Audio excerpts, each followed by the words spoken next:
Today's news for you, a closer look at the two statewide offices in tomorrow's runoff. Joining me for more analysis since the primary when you were last here, Oran Smith to my far right, the president and CEO of Palmetto Family Council, and right next to me, Jaime Harrison, the chairman of the South Carolina Democratic Party. Gentlemen, thank you so much for both being here. Thanks. We look at those dismal numbers. 16% of eligible voters were at the primary, and State Election Commission saying we expect it to be even more dismal tomorrow. I'd love for both of you to give a thought on that. Not good. I mean, the presidential primary had twice as many voters in 2012 than we saw 2 weeks ago. So it was a dramatic drop-off. It was about 50% on the Republican side. Not encouraging. Yeah. You know, something I always tell people, it's important to vote for president, but it's just as important, if not more important, to vote for local races, because those are the people who will impact your daily lives.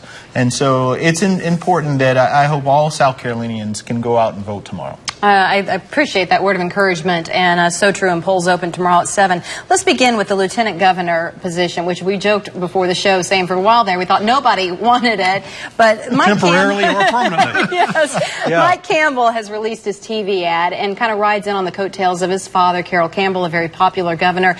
In addition to that, former Governor Mike Huckabee, a Fox analyst, came to town to South Carolina. Will that help him, or does Henry McMaster have such a strong lead that Mike Campbell's not going to? Well, here's sort of the received wisdom, or sort of the wisdom on the street, and that is you don't want to be the first guy coming out of the primary. You want to be the second, because the second almost always leapfrogs to the first position. That happened with Jim DeMint against David Beasley. It happened way back with Mark Sanford and Bob Peeler. The question is McMaster does he not fit with that? I think it's a little different. I think that those that voted for McKinney very easily could vote for Campbell or McMaster. So McMaster doesn't have really that much of a gap to close, because he was in the mid-40s. So it very well could be a McMaster day, but these endorsements are important. And McMaster, I noticed, was endorsed by another potential re-presidential candidate, and that Rick Santorum came to town for him. Yes, I'm already getting a wrap, but in all fairness, I want to bring up Bakari Sellers. He's standing in the wings watching all this because he doesn't come into play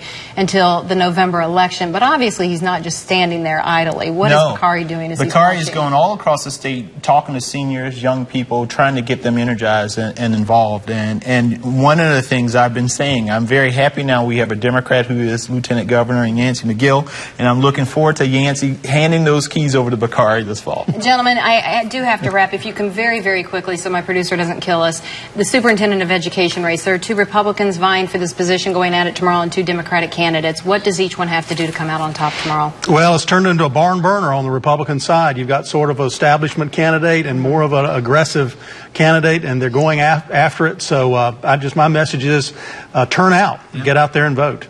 Get out the vote. That's the name of the word for the day. So they need to get their vote out. All right, both of you, thank you kindly for being with us. I really appreciate it. And to watch a full interview again, follow me on Twitter at Dawndy WISTV, or on my Facebook page. You'll find me and all my daily interviews right there.